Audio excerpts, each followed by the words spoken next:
Olá, pessoal! Aqui é a professora Dirce e a gente vai dar sequência ao Trilhas 2, né? A nossa atividade 5, parte 1, onde a gente está tratando das generalizações em situações da matemática, né? Padrões e relações algébricas. Nós vamos utilizar aqui, como exemplo, a atividade 5, a parte 1 da semana passada. Do tópico 18, para poder exemplificar e esclarecer algumas dúvidas para vocês. Então vamos lá. Primeira coisa que a gente vai observar na atividade, né?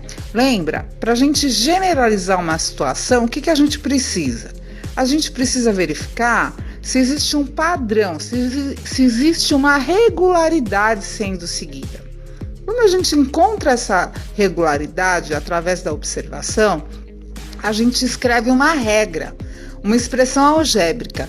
Mas para a gente escrever essa regra, essa expressão algébrica, primeiro a gente verbaliza, a gente coloca em língua portuguesa mesmo o padrão que a gente encontrou. A gente transforma numa frase em língua portuguesa para depois transportar para a linguagem matemática, tudo bem? Então, vamos olhar aqui essa atividade. Atividade 1 para vocês poderem fazer a atividade 2. Olha lá. O que vocês estão observando, né, no painel feito pela Kátia? Vocês observam na disposição dos quadradinhos que a diagonal sempre está aumentando em mais um, ó. E olha só, quando é um quadradinho só, ele tem uma linha, uma coluna e uma diagonal. Dois quadradinhos na diagonal, dois quadradinhos roxos. Olha só, dois quadradinhos na diagonal, dois quadradinhos na horizontal e dois quadradinhos na vertical. Quando viram três, a mesma coisa. Três na diagonal, três na vertical, três na horizontal. Quando é mesmo que acontece isso? Se vocês lembrarem, a gente já estudou sobre isso, os quadrados perfeitos, né? Um número que multiplicando ele mesmo.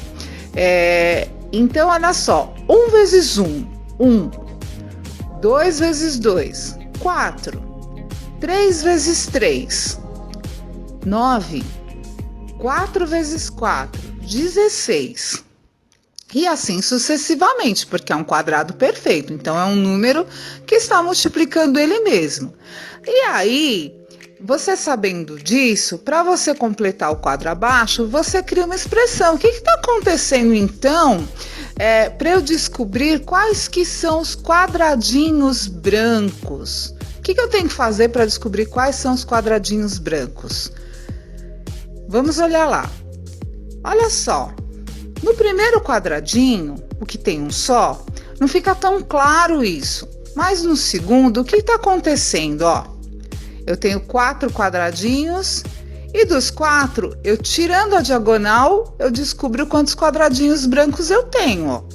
Então, olha lá, 2 vezes 2, 4, para eu descobrir o número de quadradinhos. Se eu tirar a diagonal, que são 2, eu descubro o quê? O número de quadradinhos brancos. Ficam só 2. Vamos para a diagonal que tem 3 quadradinhos roxos. Olha só, 3 vezes 3, 9. Vai dar o número de quadradinhos, não dá? Se eu tirar a diagonal, que são 3, o que acontece? Eu descubro quantos quadradinhos brancos eu tenho, que são 6. Olha o seguinte, 4 quadradinhos roxos. 4 vezes 4, 16. Se eu tirar a diagonal, que são 4, o que acontece? Eu descubro quantos quadradinhos brancos eu tenho, que são 12. E assim, sucessivamente. Então, o que está acontecendo, gente? Como que eu posso dizer isso? Que sempre que eu dobro o número, né? Na verdade, dobrar não. Sempre que eu multiplico um número por ele mesmo, que é uma potência, eu vou descobrir o número de quadradinhos.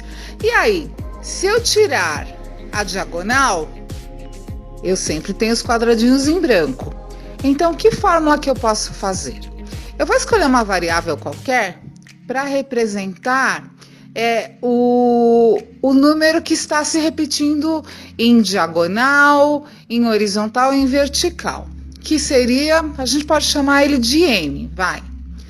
É porque ele vai valer para qualquer sequência, né? Desde a primeira até o infinito. Então, vamos achar uma fórmula para os quadradinhos brancos.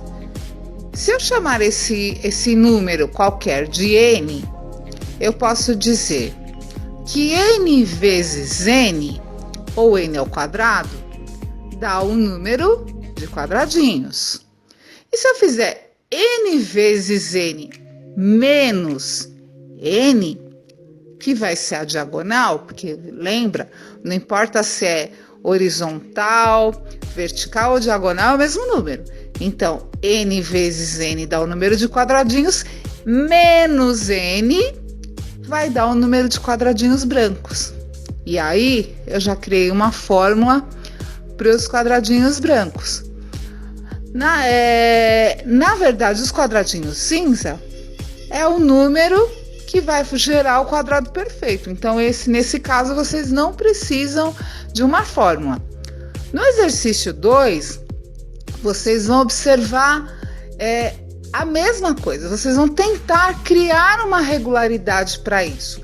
Verificar de que jeito que vocês podem criar uma fórmula que, repetindo-se esse número, aumentando-se os quadradinhos centrais, vocês localizem o exterior, os quadradinhos que estão à volta. Vamos tentar fazer? Lembra que os de dentro também, né? O quadradinho escuro, o quadradinho azul escuro, ele também está fazendo o quê? Um quadrado perfeito. Então, vamos tentar descobrir uma fórmula para resolver os quadradinhos vermelhos? Se vocês não conseguem fazer a expressão, tenta primeiro fazer em linguagem normal, né? Na língua portuguesa, para depois a gente pensar na fórmula. Tudo bem? Um abraço, meus anjos. Estou cheia de saudade de vocês. Se cuidem.